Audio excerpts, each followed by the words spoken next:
हाँ तो प्रिय विद्यार्थियों, आज हम चर्चा करेंगे क्लास 10th का चैप्टर नंबर कौन सा 7 निर्देशांक ज्यामिति। इस निर्देशांक ज्यामिति में हम चर्चा करेंगे क्या है, देखते हैं चैप्टर क्या है। ये क्लास 10th का चैप्टर नंबर 7 है जो कि निर्देशांक ज्यामिति है। निर्देशांक ज्यामिति में हमारे पास सबसे पहले आता है कि निर्देशांक होता क्या है। निर्देशांक होता क्या है, निर्देशांक को जानने के लिए आपको क्लास 9th में जाना पड़ेगा। और 9th क्लास में हमने पढ़ा था कि निर्देशांक ये होते हैं एक्स और वाई बिंदु के अक्ष पर स्थित बिंदु। एक्स अक्ष और वाई अक्ष पर स्थित बिंदु ही क्या कहलाता है, किसी बिंदु की निर्देशांक कहलाता है। निर्देशांक क्या होता है, एक्स और वाई अक्ष पर स्थित कोई बिंदु। जैसे मैंने कहा कि मेरे पास एक बिंदु है जिस निर्देशांक मैंने 1 2 3 4 1 2 3 4, फिर मैं कहूँ इसमें 1 2 3 4 1 2 3 4, मेरे पास बिंदु उपस्थित है यहाँ पर। और मैं कहूँ कि ये बिंदु, किस बिंदु के निर्देशांक क्या होंगे, तो हम क्या करते हैं, इसके यहाँ से निर्देशांक कैलकुलेट करते हैं। अब मैं कहूँ ये बिंदु के निर्देशांक होंगे 2 और 3। कैसे है, पहले हमने कि कौन सा लिया, पहले x को लिया, फिर कौन सा लिया, y को लिया। मतलब ये क्या हो गया, ये इसका निर्देशांक हो गया। और निर्देशांक जानने के लिए हमें 9th क्लास को पूरी तरह से निर्देशांक वाला चैप्टर जो है आपको क्लियर होना चाहिए। और इसके लिए मैं अलग से वीडियो बना दूंगा। अब निर्देशांक ये हुए निर्देशांक। अब निर्देशांक ज्यामिति, निर्देशांक के बारे में अध्ययन करना ही क्या कहलाता है, कोऑर्डिनेट ज्योमेट्री कहलाता है।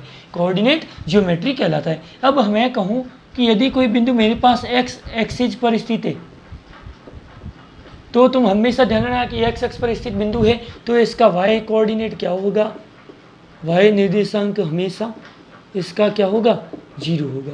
और मैं कहूँ कि बिंदु अगर जो वाई अक्ष पर है, कहाँ पर है, वाई अक्ष पर, तो इसका हमेशा एक्स निर्देशांक क्या होगा, 0 होगा। इस बिंदु के निर्देशांक क्या होंगे, x, 0। इस बिंदु के निर्देशांक क्या होंगे, 0, y। ये किस तरीके से है, जैसे मैंने ये ग्राफ लिया, मैं कह रहा हूँ बिंदु x अक्ष पर है, मतलब बिंदु यहाँ पर, इस बिंदु पे कहीं पर, यहाँ हो सकता है, यहाँ हो सकता है, इस लाइन पर है। इस लाइन पर जब भी कोई बिंदु होगा उसके लिए y क्या होगा, 0 का, क्योंकि यहाँ पर 0 है।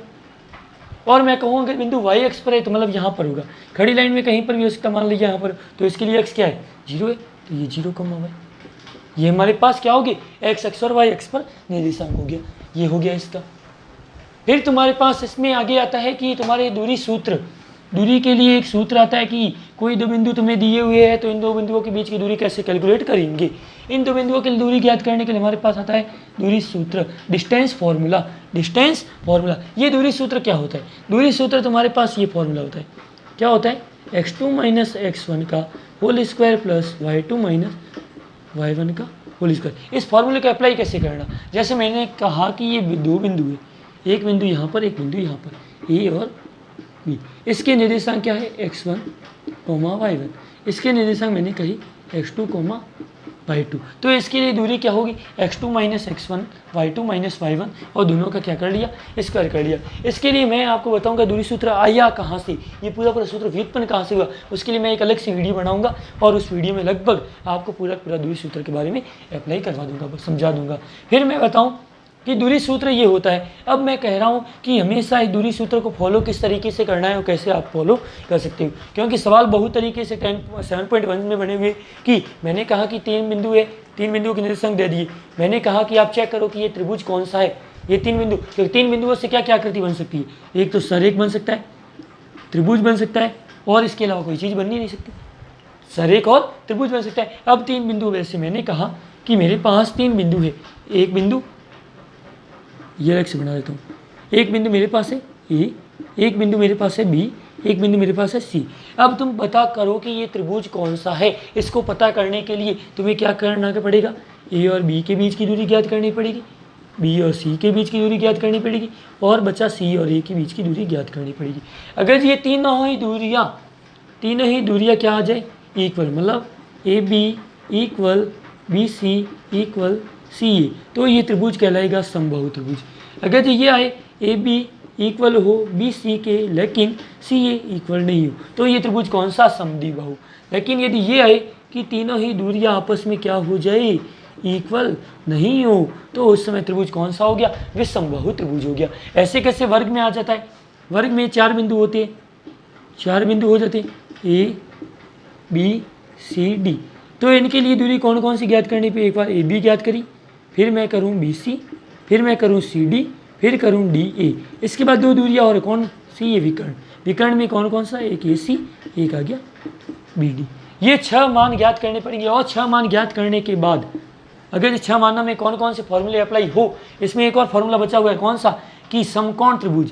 समकोण त्रिभुज का पालन कैसे करते हैं कि हमारे पास अगर जो पाइथागोरस प्रमेय फॉलो होती है, A B square plus B C square बराबर ए सी स्क्वायर बराबर ए सी स्क्वायर, ये पालन हो तो त्रिभुज कौन सा होगा, समकोण त्रिभुज होगा। इसमें कैसे कैलकुलेट करेंगे, इसमें मेरे पास ए बी बराबर बी सी बराबर सी डी बराबर ए डी आई और विकर्ण भी साथ में क्या हो, बराबर हो, तो ये आकृति कौन सी बनेगी, ये आकृति बनेगी वर्ग बनेगी, कौन सी, वर्ग बनेगी। लेकिन अगर ये चारों भुजाएं तो बराबर हो लेकिन ये बराबर नहीं हो, ये बराबर नहीं हो तो आकृति कौन सी बनेगी, समचतुर्भुज बनेगी, कौन सी, समचतुर्भुज। लेकिन अगर ये हो कि ए बी बराबर है सी डी के और बी सी बराबर है ए डी के और साथ में विकर्ण भी क्या है, बराबर है, कौन कौन सी, ए सी बराबर बी डी भी है, तो ये आकृति बनेगी कौन सी, आयत होगी।